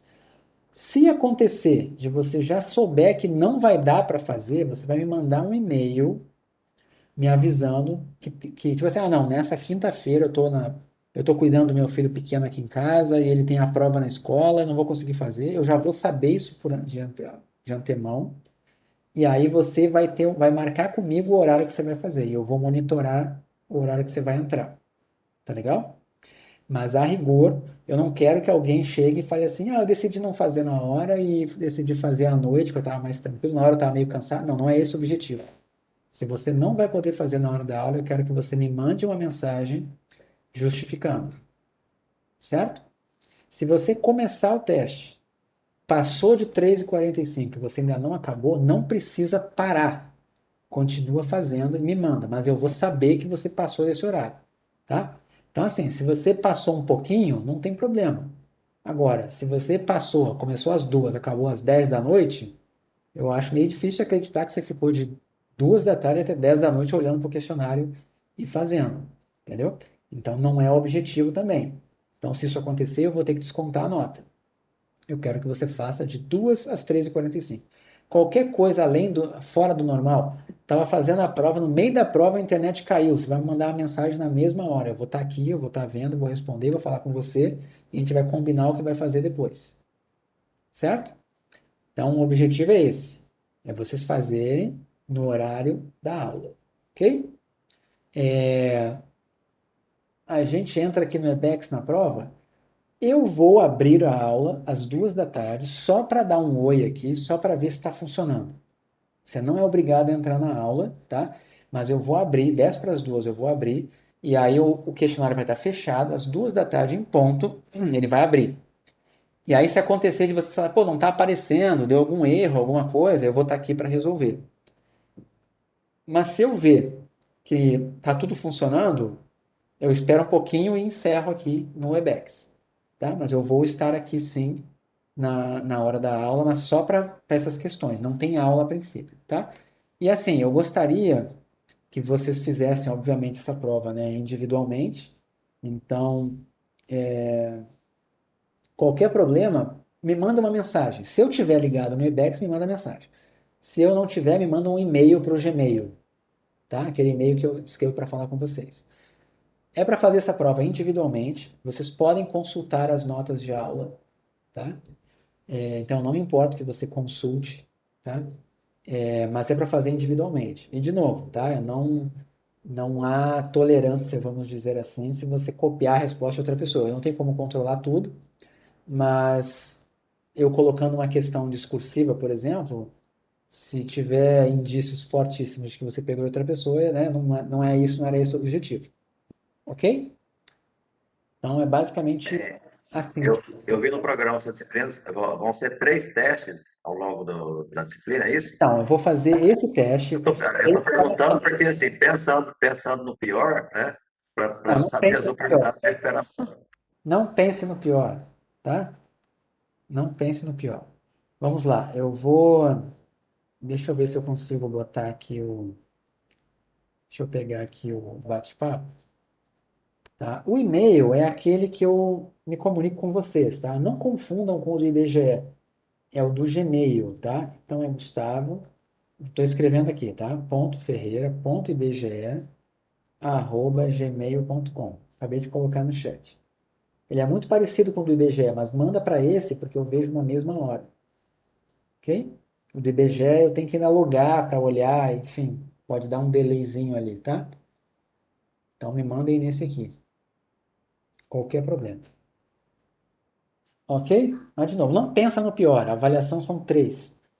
Esse teste, depois vai ter um teste sobre conceitos de probabilidade e depois um outro que vai ser discursivo, na verdade, que vocês vão preparar um documento de poucas páginas e me mandar via Moodle, mas não vai ser na hora da aula. Vai ser tipo uma tarefa semelhante àquela primeira que eu pedi para vocês fazerem, tá?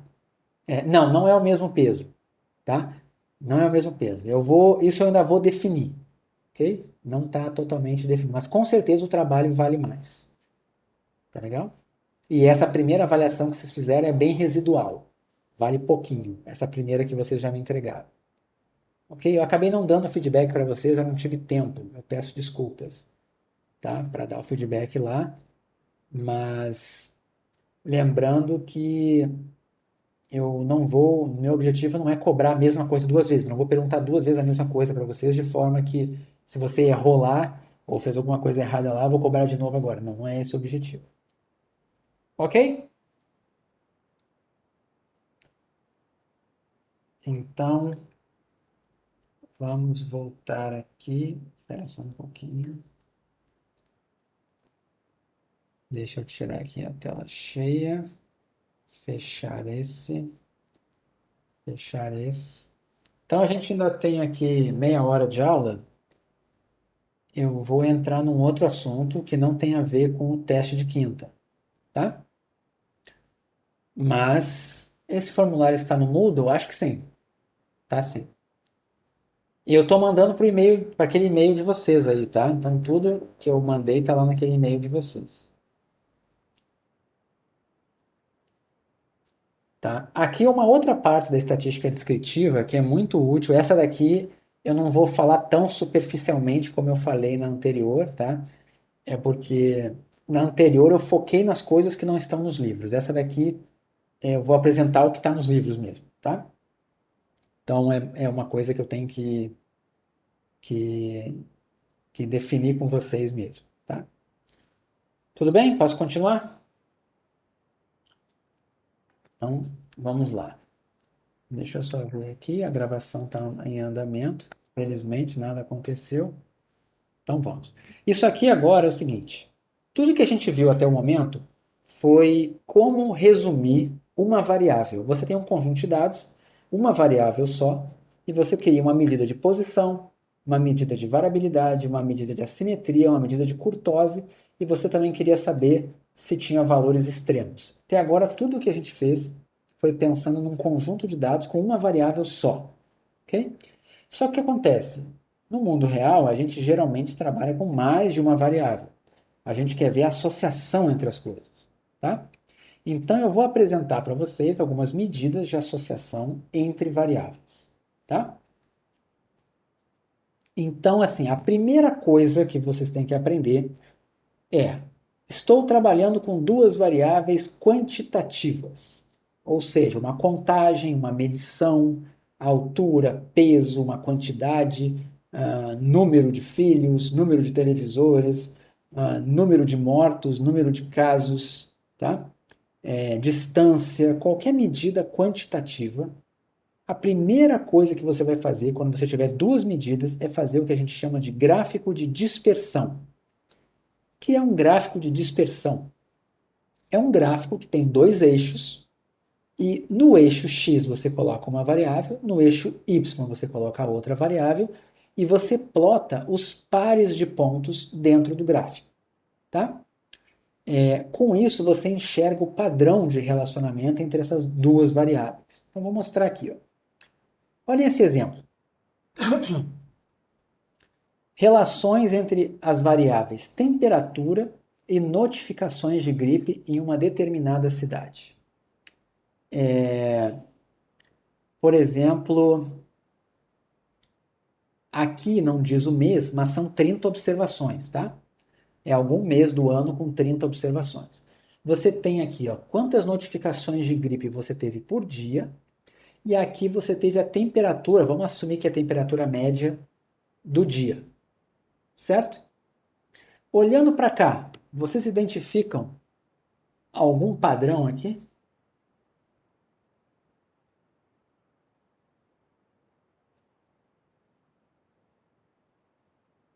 Aumenta a temperatura. Oi? Eu não... Mais alta temperatura, menos notificação. Isso, perfeito. Quanto maior a temperatura, menos notificações de gripe, certo? Se você fosse fazer um gráfico de dispersão, você vai ter que plotar esses pares de pontos aqui. Você vai colocar uma das variáveis no eixo x e a outra no eixo y. Como recomendação, eu sempre recomendo que você faça o seguinte: se fosse existir uma relação de causa e efeito, qual seria a variável causa e qual seria a variável efeito aqui? Temperatura e notificações de gripe. Qual é a causa e qual é o efeito?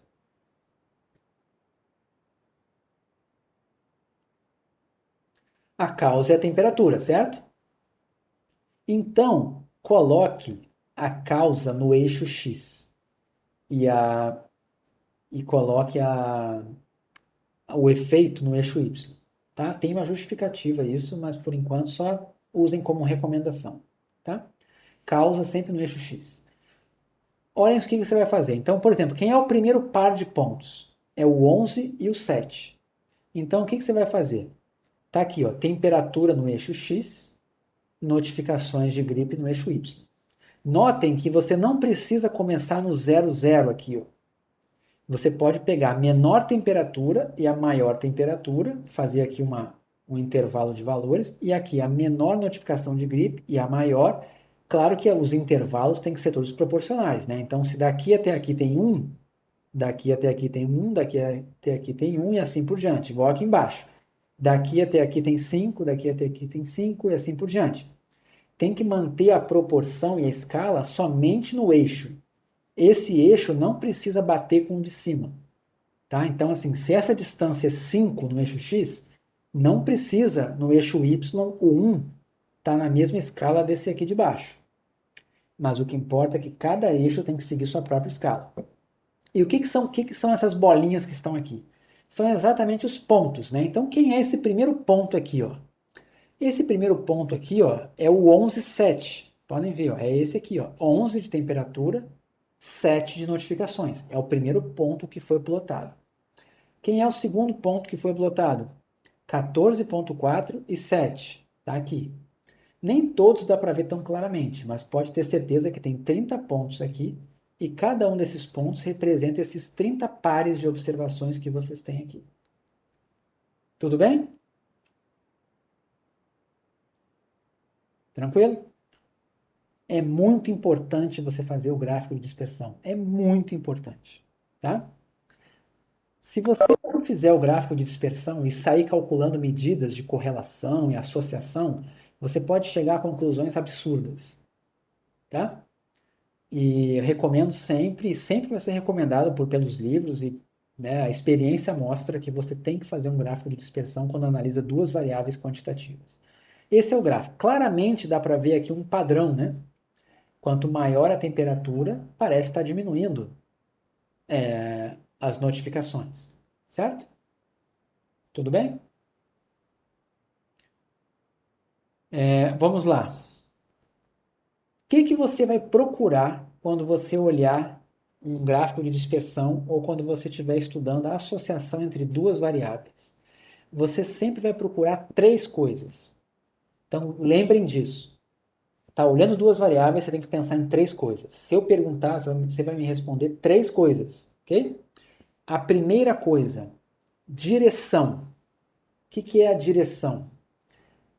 Você vai ter uma relação, né? Uma associação com direção positiva quando valores altos, tá? De uma variável estiverem associados com valores altos da outra variável. Por exemplo, peso e altura, tá? Peso e altura. Quanto maior a altura, em geral, maior o peso. Quanto menor a altura, menor o peso, em média, certo? Ou seja, os valores altos acontecem conjuntamente, os baixos acontecem conjuntamente. A relação é positiva. Quando você tem uma relação negativa, é o contrário. Valores altos de uma variável tende a ocorrer em conjunto com os valores baixos da outra. Olha esse caso aqui, ó. Valores altos de temperatura estão associados com baixas notificações de gripe. Claramente aqui eu tenho uma associação ou uma relação negativa. Todo mundo entendeu? Essa é negativa. Segunda coisa que você tem que olhar, tá? Aliás, deixa eu mostrar dois exemplos aqui. Aqui tem outro, né? Gráfico de dispersão evidenciando uma relação positiva entre as variáveis x e y. Então aqui, ó, quando você pensa numa reta, né? Isso aqui está aparecendo uma reta com uma inclinação positiva. Nem sempre vai ser uma reta, mas olhando assim, o importante é a maioria dos valores baixos estão acontecendo, esses valores aqui, né? Para baixos valores de x são os mesmos para baixos valores de y. E os altos de x para altos de y. Então, uma relação positiva. E aqui uma relação negativa. Ok? Então, a primeira coisa está dita. A direção. A segunda coisa que a gente vai olhar é a forma e a terceira é a intensidade, tá? Vamos falar, então, agora da forma, tá? A forma mais tradicional e mais utilizada, que todo mundo sempre testa primeiro, é a forma linear, ou seja, retas.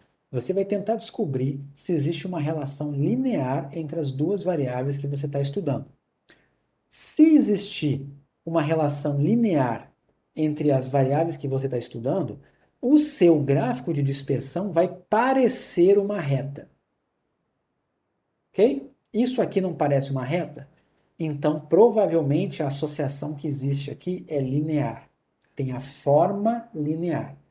Essa forma é a forma de uma função, que você aprendeu em algum lugar no ensino médio, ou se não aprendeu, o mais importante é saber que as mais comuns são a parábola, a reta, a função exponencial, a função logarítmica, tá? São funções que têm caras conhecidas. Só colocando aqui no quadro para vocês verem o que é a função linear, né? A função linear é quando parece uma reta. A função quadrática é quando ela tem um comportamento assim. A função, vou botar aqui embaixo. A função exponencial é uma que vem devagar e depois ela explode, cresce muito rápido. E a função logarítmica é uma função que ela vem subindo rápido e depois ela começa a estabilizar e cresce muito devagarinho. Não para de crescer nunca, mas ela cresce cada vez menos. São as funções mais comuns utilizadas. Ok? Então, vamos voltar para lá. Mas a gente vai focar aqui nas retas. Tá? E por que é importante focar nas retas? Porque o coeficiente mais famoso para avaliar a relação entre variáveis assume que a relação é dada por uma reta. Então, você tem que estar preparado para encontrar retas nos seus dados. Tá? Tudo bem até aqui? Vou mostrar um outro exemplo. Número de anos de serviço e número de clientes de agentes de uma companhia de seguro. Então, tem os corretores lá de seguro e você quer saber quantos clientes eles têm de acordo com os anos de trabalho que eles têm na empresa. Olhem para cá. O que isso aqui parece estar mostrando? Será que... Aliás, quem é a variável causa e quem é a variável efeito aqui?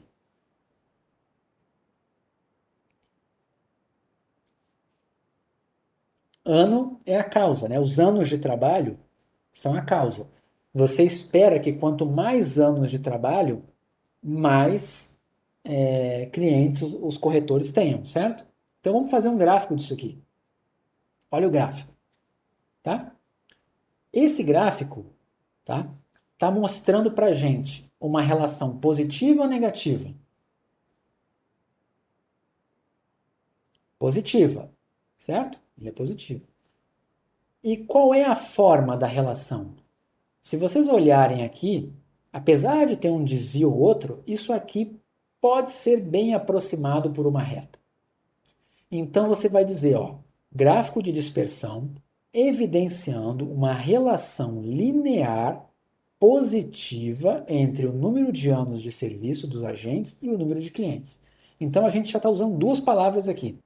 A gente está falando da direção, já apareceu positiva ou negativa, e já apareceu a forma. Só está faltando a intensidade. Certo? Mas são as três palavras que tem que ter. Então o que acontece? Como que você mede a intensidade? A intensidade vai ser dada pelo grau, tá? Vamos dizer assim, pela distância, na verdade, que você tem dos pontos do gráfico de dispersão para a forma que você está assumindo que é a forma da relação. Então, por exemplo, aqui, ó. Todo mundo concorda que isso aqui parece uma reta?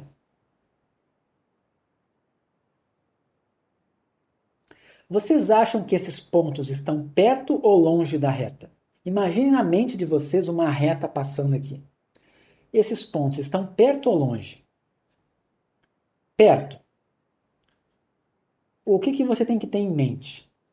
Uma intensidade máxima. A intensidade máxima que você pode ter é você imaginar uma reta e todos os pontos estarem em cima dela. Se você imaginar essa situação, você vai ter a força, você vai ter a relação linear mais forte possível. Certo? Qualquer coisa que desvie disso, você vai perdendo a intensidade. Olhem esse exemplo aqui que a gente acabou de fazer. Está um pouquinho mais distante da reta que vocês imaginaram na cabeça, concordam? Lembra uma reta, mas não está tão próximo quanto o outro exemplo. Então, assim, esse aqui, a relação tem uma força, né, tem uma intensidade um pouco mais fraca do que aquele outro exemplo. Mas ainda tem uma intensidade forte aqui.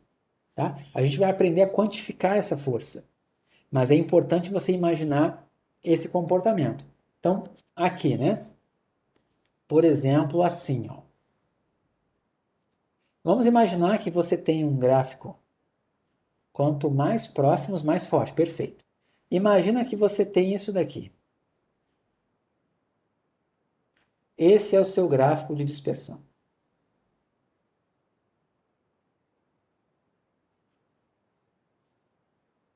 Isso parece uma reta?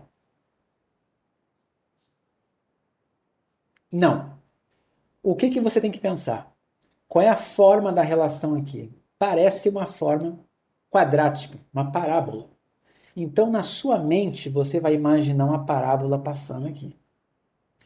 A próxima pergunta que você vai fazer é: o quão próximo esses pontos estão dessa função que eu acabei de desenhar? Se você achar que eles estão muito próximos, você tem uma relação muito forte.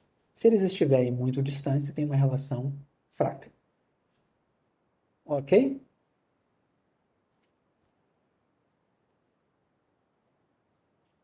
Se você tem isso aqui,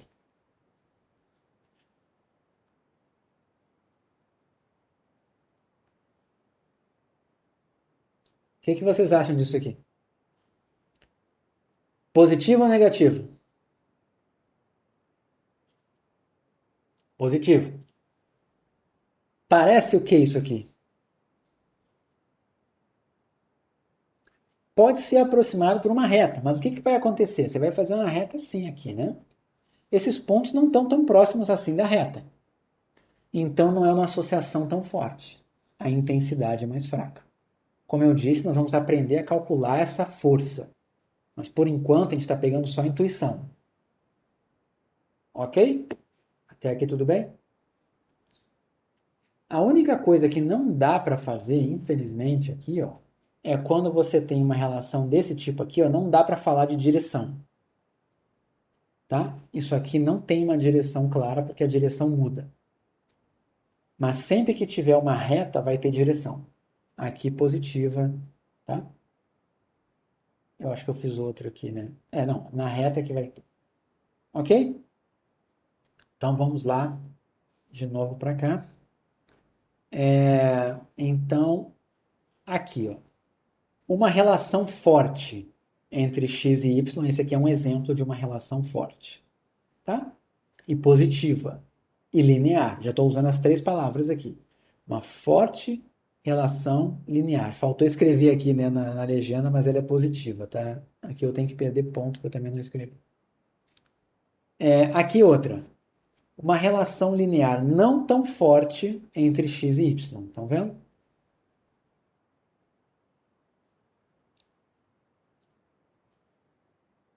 E aí o que acontece? Eu vou mostrar agora coisas que podem acontecer quando vocês analisam os dados. Lembra aquela coisa da falácia ecológica, aquelas coisas que eu disse para vocês? Do paradoxo de Simpson, o risco de você juntar dados de populações distintas. Olhem esse exemplo aqui, tá?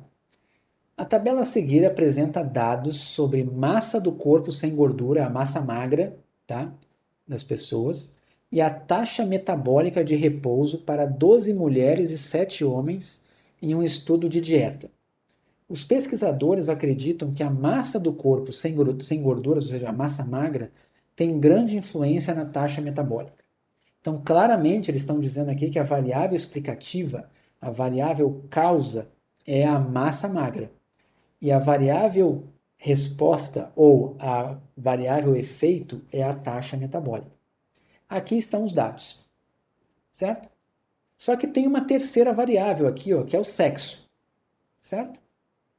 Aqui está o sexo masculino e aqui está o sexo feminino.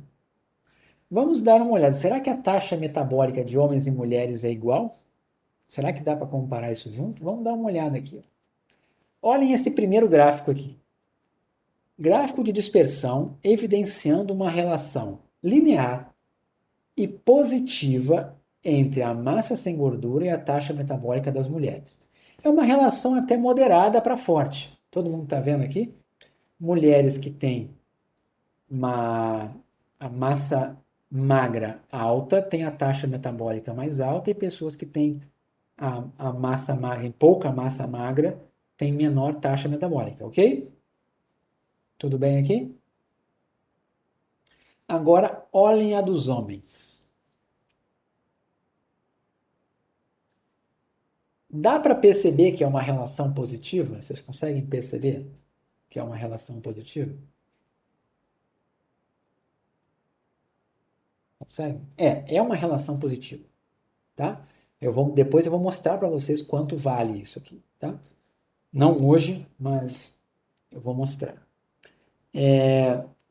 O curioso aqui é que você tem muita variabilidade. Se você imaginasse uma reta, vocês concordam que essa reta, os pontos estariam bem longinhos da reta? Está bem longe, né? Só que olha o que acontece quando você bota os dados junto, um do outro. Se ninguém tivesse dito para você que esses pontinhos tinham cores diferentes, você nem ia perceber. Você ia analisar isso aqui e ia falar, tá, tem relação, quanto maior a massa magra, maior a taxa metabólica.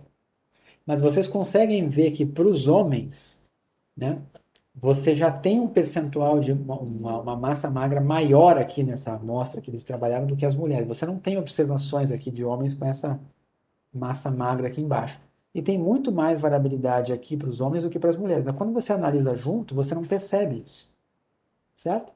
Então, às vezes, vocês podem mascarar um resultado por estar analisando de forma conjunta algo que tem comportamentos diferentes quando são analisados marginalmente.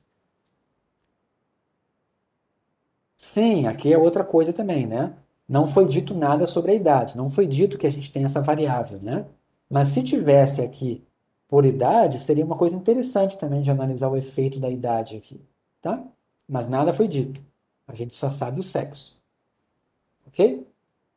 Então, esse conjunto de dados aqui parece uma relação moderada para forte, na verdade tem uma relação moderada aqui para forte, misturado com uma relação fraca, mas que no final resulta com uma conclusão de que tem uma relação moderada ou forte entre a taxa metabólica e a massa magra. Ok? Façam sempre o gráfico, tá? De dispersão. Deixa eu ver aqui uma coisa. Isso aqui eu já tinha dito, tá? Tá vendo que eu botei um asterisco aqui, ó, moderado, e eu botei escrito subjetivo? Cada pessoa vai dizer uma coisa diferente. Vocês vão encontrar em livros pessoas dizendo uma coisa, outros dizendo outra. Não é um consenso. Mas ninguém vai dizer que a relação é forte, fortíssima. Isso é certo. Mas essa coisa do moderado para o fraco, ali do meio, ali, é meio nebuloso, tá? Não tem um consenso. Tudo bem? Deixa eu ver aqui. A gente tem 10 minutinhos. Não queria falar muito disso aqui, mas eu vou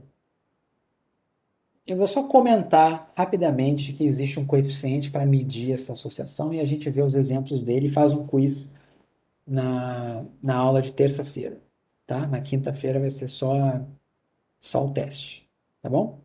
Então, deixa eu falar só desses 2 slides aqui, tá? E aí, aliás, 2 ou 3, não vou passar disso. O que acontece? Se você fizer o gráfico de dispersão, você sempre vai ter essa dúvida, né? Qual é o valor? Como é que eu sei quando duas variáveis têm uma relação forte? Qual seria o ponto de corte? Tem como medir isso? Tem como quantificar isso? Tem como quantificar. Existe um coeficiente muito famoso que é usado para medir associação ou correlação linear, somente relações lineares. E ele é chamado coeficiente de correlação de Pearson. Tá? Quem aí já ouviu falar do coeficiente de correlação de Pearson sem ser na ENSE, antes da ENSE? Antes de começar, pelo menos o trimestre aqui. Já ouviram falar? Tá, é uma coisa mais conhecida. Beleza. O que é importante vocês saberem, tá? O coeficiente de correlação de Pearson, já guardem isso na cabeça, é coeficiente de correlação linear de Pearson. Ou seja, ele não foi feito para medir isso aqui. Ó. Não foi feito para medir isso aqui. Tá? Ele foi feito para medir variáveis que têm esse comportamento aqui. Se você tiver variáveis que têm uma relação desse tipo aqui, ou desse tipo aqui, ou desse tipo aqui, ou qualquer outro tipo que não seja uma reta, ele não vai ser a melhor forma de medir a associação entre as variáveis. tá? E aí já começa uma coisa que pouca gente sabe disso. Se você estudou só um pouquinho de estatística, você já não sabe disso. Em geral, isso não é ensinado. Então, o que as pessoas fazem? Pegam duas variáveis, não fazem gráfico nenhum e calculam esse coeficiente para medir a associação. Só que às vezes as pessoas estão calculando para coisas desse tipo aqui. Aí fala assim, não tem relação. O que vocês acham? Vocês acham que essas duas variáveis aqui têm relação? Vocês acham que é forte ou fraca essa relação aqui? O que vocês acham? É forte ou fraca? Vocês concordam que é forte? Se eu fosse fazer uma previsão aqui, se eu dissesse assim, ó, tem uma pessoa, vamos imaginar que eu pego aqui, ó, para esse valor de x aqui, você vem aqui. Vamos imaginar que a sua curva, né? Eu vou fazer uma projeção aqui, né? A sua curva, ela vem até aqui assim. É a projeção para cá. Então, se você pegar um ponto aqui, ó, ele vai fazer essa previsão aqui, ó. Tá? Vai ser a previsão para esse ponto X aqui. Vocês concordam que ele não vai errar muito? Porque os dados estão mostrando que o comportamento é esse. É muito improvável que essa curva descesse ou fosse para outro lugar. Provavelmente ela vai seguir esse comportamento aqui, crescendo. Então você vai ter uma boa previsão. Isso aqui é uma relação forte. Só que se você usar coeficiente de correlação de Pearson, ele não está preparado para esse tipo de coisa. Ele vai achar que isso aqui não tem relação uma com a outra. Por quê? Porque ele só procura retas. Ele não procura parábolas. Ele não procura logaritmos. Ele não procura funções exponenciais. Ele só procura retas. Ele vai pensar, uma reta fica bem nesses pontos? Sim ou não? Ele vai dizer, não. Então a relação é fraca. Entenderam o perigo do coeficiente de correlação de Pearson? Vou dar um exemplo para vocês do mundo real, tá? Não sei se tem alguém que dirige aí, mas o que vocês acham? As variáveis velocidade e consumo de gasolina. Como que vocês acham que é esse gráfico? A última coisa da aula de hoje, aí eu paro, tá? Eu vou só para vocês entenderem a ideia que eu estou falando. Será que é linear? Vamos pensar aqui. Aqui é a velocidade e aqui é o consumo. Se você ficar andando... vamos imaginar que é o consumo instantâneo, tá? Vamos imaginar que você fica andando com o seu carro a baixas velocidades, sempre baixas velocidades. Será que você vai ter o consumo mais baixo possível se você ficar andando sempre a baixas velocidades? Não, não vai ter. Se você ficar andando numa velocidade, se você ficar sempre em uma velocidade baixa, você não está otimizando o gasto de combustível do seu carro, tá? Claro que vai depender do carro, mas o consumo ele vai ser um pouco alto aqui para velocidades baixas, ele vai cair muito para uma certa velocidade, vai acontecer alguma coisa assim. Só que se você pegar o carro e andar no máximo, o carro está dizendo ali que vai a 150 e você tenta andar 160, 170, você bota até o carro gritar e não aguentar mais. Quando você estiver lá no limite, o que você acha que vai acontecer com o consumo de combustível? Ele vai subir, certo? O que vai acontecer? Ele vai subir. Eu não sei dizer exatamente qual dessas pontas aqui é mais alta, mas com certeza o ponto ótimo não está nem no começo, nem no final. Ele está no meio, certo? Então, o coeficiente de correlação de Pearson, ele vai olhar para isso aqui e vai pensar, qual é a melhor reta que se ajusta a isso aqui? Ele vai fazer assim, ó, a reta é isso aqui, ó. Você acha que essa reta tá boa para explicar isso aqui? Tá que dá para fazer outra? Você vai ver que não dá. Essa reta aqui realmente é das melhores retas que dá para fazer para explicar esse conjunto de dados aqui, se você é obrigado a usar reta. Se você não pode usar outra função, só pode usar reta, você vai ter que fazer uma coisa bizarra dessa. Só que o que acontece? O coeficiente de correlação de Pearson, ele vai calcular essas distâncias aqui, ó. O que acontece? Olha como essas distâncias dos pontos à reta são todas grandes. Ele está pegando várias distâncias grandes e ele vai somar isso tudo. E ele vai concluir que uma reta não é apropriada. E aí ele vai dizer, não tem relação entre velocidade e consumo. Esse é um exemplo. Tá? Velocidade e consumo não é uma relação linear.